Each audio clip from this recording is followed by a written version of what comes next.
একজন দুজন নয়, একে একে ২২ তরুণীকে বিয়ের ফাঁদে ফেলেছিলেন মহিদুল নামে এক যুবক। কখনো সরকারি কর্মকর্তা, আবার কখনো অন্য পরিচয়ে এই প্রতারণা করতেন তিনি। বাংলাদেশ নৌবাহিনীর মতো একটি সুশৃঙ্খল পেশাদার বাহিনীর চাকরি ছেড়ে কোন চক্রের সাথে যুক্ত হয়ে এমন প্রতারণার ফাঁদ তৈরি করেছিলেন মহিদুল? বাকিটা জানবো এটিএন নিউজে দেয়া তার স্বীকারোক্তিতে। কালো হোক আর ফর্সা হোক আমার ওটা দেখার ছিল না। আমার বিয়ে করলে টাকা পাবো। আমি পর্যন্ত 13টা বিয়ে করছি।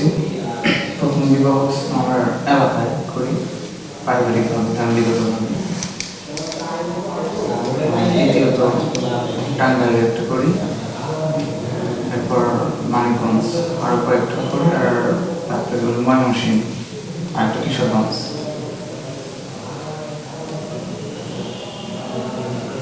তাছাড়া সবগুলো বিয়ে যত পারিবারিকভাবে যেটা হয়েছে সেটা ব্যতীত অন্যগুলা একটা সফটওয়্যার মাঝে করি, সফটওয়্যার মাধ্যমে বিয়েগুলো সম্পন্ন হয়েছে। 2015 সালের জুলাই মাসে চাকরিতে জয়েন করি নৌবাহিনীতে। 5 বছর চাকরি করি। 2021 সালে ছুটিতে আসছিলাম। ছুটিতে 1 মাসের ছুটিতে আসি, পিএল ছুটি। তখন আমি আরো 1 মাস আমি বাড়িতেই কাটে অ্যাবসেন্ট করি, ছুটিতে যাই না। শেষ হওয়ার পরও আমি জয়েন করছিলাম না। তখন থানা ইনফরমেশন আসে, থানা থেকে আমার বাড়িতে লোক আসলে আমি আবার পুনরায় চাকরিতে জয়েন করি। তখন ওনারা আমার ক্লোজ কাস্টডিতে রাখে। রাখার পরে ওনারা আমার বিষয়ে আরো তদন্ত করার জন্য বাড়িতে ভেরিফিকেশন করেন। ভেরিফিকেশনে আসার পরে জানতে পারি যে আমি যে প্রথম বিবাহ করেছিলাম ওটা আমি পারমিশন নিছিলাম না। তখন না হওয়ার কারণে আমার একটা অপরাধ ছিল। দ্বিতীয়ত অপরাধ ছিল, আমার যে বিবাহ করেছিলাম ওটার বয়স পূর্ণ হয়েছে, 18 বছর পূর্ণ হয়েছিল, 17 বছর ছিল, বাল্য বিবাহ। এই 3টে কারণে, একটা হলো অ্যাবসেন্ট, আর একটা হলো পারমিশন ছাড়া বিয়ে, আর 3টা কারণে আমার চাকরি ছিল। পরবর্তীতে যখন আমার ওখানে 14 দিন ডিটেনশন কটাচ্ছিলাম, ওখান থেকে তারপরে ডিসমিস করে। এরপর আমি ঢাকাতে আসি। আমার ফ্যামিলিতে পুরো ঘটনাটা আমি জানাই যে আমার চাকরি চলে গেছে। আমি পরবর্তীতে ঢাকায় এসে আমি একটা চাকরি নিই, ভ্যাকসিনগুলোতে একটা চাকরি নিই, সিকিউরিটি চাকরি। ওখানে চাকরি করতেছিলাম কন্টিনিউ। এর পরবর্তীতে আমার হলো একটা চক্র টিমের সাথে দেখা হয়। উনি একটা ঘটক, ওনার বাড়ি টাঙ্গাইল নাগর থানায়, উনি পেশায় একটা ঘটক। ওনার সাথে দেখা হলে উনি আমার প্রথমত এই বিষয়ে জানতো। পরে আমার প্রস্তাব দেয় যে তোমার একটা বিয়ে করে দিই, বিয়ে করে দিলে হয়তো যদি তুমি চাকরি কিছু ইনফরমেশন তাদের দিতে পারো, তাহলে ওখান থেকে যা টাকা পয়সা যদি যৌতুক আনতে পারি তোমার দিব, আর আমরা নেব।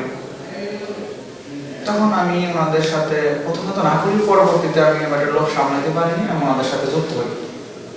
ওনাদের টিমের সদস্য প্রায় 5-6 জন ছিল। এর পরবর্তীতে ওনারা বিভিন্ন এলাকায় এগিয়ে ওনারা মেয়ে দেখতো। মেয়ে দেখা যে মেয়ের ফ্যামিলিটা দেখতো যে এটা মধ্যবিত্ত, কোনো চাকরিজীবী নাই, প্রশাসনের লোক নাই, ওই ফ্যামিলিতে ওনারা চাইতো। আমার ছবি দিত, ছবি টবি দেখাইতো।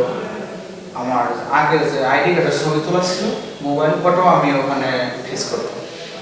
তো ওনারা দেখতো, জানতো, আর সবকিছু দেখে শুনে ওনারা টাকা ফিক্স করতো যে কত টাকা দিবেন। যত ছেলে চাকরি করেন ডিবিতে, ওনারা হয়তো একটা অ্যামাউন্টে আসতো। এখানে ওই টিমের ভিতরে একজন আমার কাকা হইতো, একজন আমার মামা হইতো, আর যদি কোনো যা যা লাগে সবই হইতো। যে ঘটক থাকতো ওই ঘটকের এরিয়ায় বিয়ে করতো। ওই ঘটক দায়িত্ব নিত যে আমি ছেলেকে চিনি, জানি, মেয়ের ধ্যান কোনো সমস্যা হবে না। মেয়ের ফ্যামিলি না বুঝে তাদের কাছে তাদের কথা মতো তারা দিতে দেয়। এর পরবর্তী যদি কোনো যৌতুক দেয়, তারা অর্ধেক আগে নিয়ে নিত, যে ছেলের কাছে টাকা নেই, ছেলের বেতন পায়নি, তো কিছু টাকা দেয় মার্কেট করার জন্য, ওরা টাকা নিত। পরবর্তী যখন মেয়ে দেখতে যাইতাম, টাকা সে মেয়ে কালো হোক আর ফর্সা হোক আমার ওটা দেখার ছিল না। আমার বিয়ে করলে টাকা পাবো। তখন বিয়ে যদি ওনারাও পছন্দ করতো, সবকিছু ঠিক থাকলে বিয়ে হয়ে যেত। হওয়ার পরে টাকার বিষয়টা যদি 50,000 আগে দিয়ে থাকতো, পরবর্তীতে যদি আরো হয়তো 50,000 হয়তো 1 লাখ এভাবে দিত। এরপরে ওনারা সবাই মিলে ভাগাভাগি হতো টাকাটা, হয়তো আমি ওখান থেকে বেশ কিছু টাকা পাইতাম, ম্যাক্সিমাম টাকা ওনারা পাইতাম। এভাবে একের অধিক বিয়ে, সর্বমোট 13টা বিয়ে হয়েছে।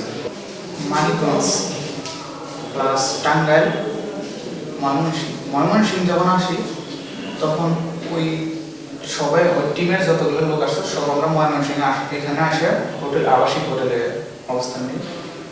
আবাসিক হোটেলে অবস্থা যতগুলো খরচ আছে সব কিছু আমি মেনটেন করার পর এখান থেকে এরা আরেকটা ঘটক ধরে, এখানে ঘটক ধরে তারা আমরা কদ্দুস নামে ঘটকটাকে ধরে ওনার মাধ্যমে মেয়ে দেখে। তো এই ঘটকের মাধ্যমে আরো 4টে বিয়ে, 13টার ভিতরেই আরো 4টে বিয়ে এখানে হয়। তো মেন উদ্দেশ্য ছিল আমার ওদের সব মেনটেন করতো, জাস্ট করে আমি আসতাম, আসে বিয়ের কাজটা আমি কমপ্লিট করতাম। যারা আমার অভিযোগ করছে তার সাথে বিয়ে হয় প্রায় 3 মাস 4 মাস আগে হবে। সেখানে আমি 1 লাখ টাকা ওনারা আমার প্রথমত নগদ দিছে। এরপর ওখানে ছিলাম, যাতায়াত করতাম, ভালো ছিল, প্রায় 1 মাস যাবত 1.5 মাস যাবত ভালোই যাতায়াত করতাম। এর পরবর্তীতে আর একটা অপশনে আমার একটু ঝামেলা হয়, ওখান থেকে আবারও 50,000 টাকা নিয়েছি। মোট ওনাদের কাছ থেকে আমি 1,65,000 টাকা নিয়েছি। তো ওনাদের সাথে আমি ভালোই চলতাম, ভালো এভাবে যাইতাম, দেখাশোনা করতাম, ওনারাও আমার সাথে ভালো ব্যবহার করতাম। মাঝে ওই গ্রামে পার্শ্ববর্তী গ্রামে আরেকটা বিয়ে ঠিক করা হয়। আমার যে ঘটক ছিল উনি আরেকটা বিয়ে ঠিক করে, যার কারণে ওইটা জানাজানি হয়ে যায় যে এখানে আরেকটা বিয়ে কেন। তখন তারা জানতে পারে, এরপরে আমি তাদের সাথে যোগাযোগ করেছিলাম, তো জানতে পারছে, যাতায়াত বন্ধ করি, যোগাযোগ বিচ্ছিন্ন করি।